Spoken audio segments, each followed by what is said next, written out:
What's going on, guys? Today I'm going to be unboxing the PlayStation 5. So here's the box. The dimensions of this thing are pretty crazy. On the box it says play like never before, breathtaking immersion, discover a deeper gaming experience with support for haptic feedback, adaptive triggers inside of the DualSense controller, and 3D audio technology. Alright, so let's go ahead and get into this. So if we cut into the box here, and we can actually just go ahead and open this flap up here, and it's a box inside of another box. Sony, for some reason, really likes to do that. So this console is sort of new, sort of not new. If you know anything about this generation so far, this console's been out for a couple of years now, but it's been impossible to get. I got this one off of PlayStation's official website, and it was actually a queue called PlayStation Direct. If you're looking for a PlayStation 5 console still, I'll throw that website down below in the description. You have to make sure, though, if you want to order this console from that website, that you go on whenever they're having restocks. Now, restocks are happening pretty frequently, but if it's not a restock, the console just won't be available for purchase. And even though the console came out 2 years ago already, if you're just like, oh yeah, I'll go ahead and go pick it up in store, well, even still, it's not as easy to do that as you would think it would be.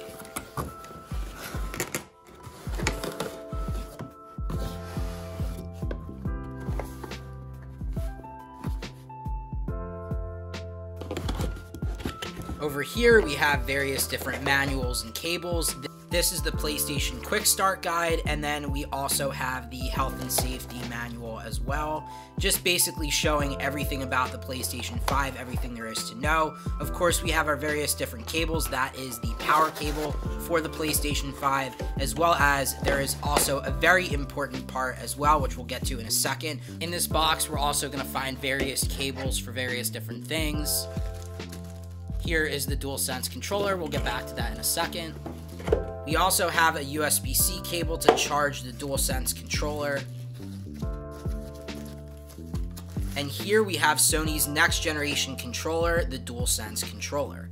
Having hands-on with this controller for the better part of a couple of months now, ergonomically, this thing is definitely a lot better than the previous DualShock controller on the PlayStation 4. The feature set of this controller is really cool, and while not every single game takes advantage of every single feature, things like the adaptive triggers inside of the DualSense controller just add an extra layer of immersion that is really cool. Now, next up, we have the stand. If you haven't watched other PlayStation 5 unboxings, you might be completely confused in terms of what this thing actually does. In order to properly ensure that the console is upright or on its side, you have to attach the stand. There's guides online in order to do that. It's really not that difficult. And here's what we've all been waiting for. Here's the console itself. After waiting for over 2 years, it's pretty crazy that I finally have the PlayStation 5 in hand. As I had said earlier, for people that don't know, this console was basically impossible to find for the last 2 years.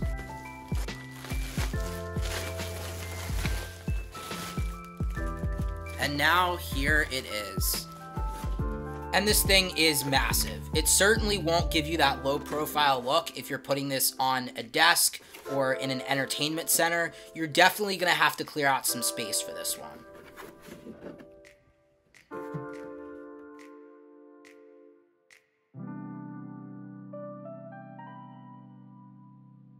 It's been a few months since I had the PlayStation 5, and here are my thoughts. First of all, I want to make a note that the PlayStation VR from last generation is still actually compatible with the PlayStation 5. You do, however, need a separate adapter that goes alongside with the PlayStation camera, and I'll put a link down below in the description for where you can check that out. You basically just have to put your serial number in, and if it matches up, they'll send you a free adapter. As I talked about earlier on in the video, the PlayStation 5 takes up a lot of desk space, so if you don't have a lot of space to spare, either on a desk or in an entertainment center, you're definitely going to have to clean some space out. For years in the controller game, the preferred controller was Microsoft's Xbox controller. However, things are slightly more comparable this generation with Sony's DualSense controller. If you've watched videos about this before, then that might not be news to you, but the DualSense controller is really cool because it has different haptic feedback things, and the controller is adaptable depending on what game you're playing. And I think that's the really cool part this generation about this controller specifically. Of course, if you are trying to save some money and it doesn't bother you if you can't play physical games, you also could get the model without the disc drive, which comes in slightly cheaper MSRP, $100 less at $399. Honestly, I've had this for several months now, and the one thing I've been doing a lot is playing Astro's Playroom. This is a game that's built into the PlayStation 5, and it's a lot of fun. So honestly, this is kind of an interesting review for me because I really do enjoy the PlayStation 5, and I think it's a great console, but I haven't spent a ton of time with it, or near as much time as I thought that I would have by now. And I think that's just because I've gotten very distracted with my new Mac Studio coming in and other things as well. I just haven't found the time to really sit down and have a proper gaming session with this thing. Also, the new Spider-Man and the new God of War have not come out yet, so I think once those two games come out, I'll probably be playing this a lot more. All in all, at this point, if you're able to snag one up for MSRP, I definitely recommend it. Anyway, guys, that's pretty much going to wrap up today's video. If you did enjoy, please make sure to hit that like button. Also, go ahead and subscribe down below and hit that post notification bell so that way you never miss out on a brand new upload. Thank you guys so much for watching, and as always, have a good one, guys. Peace.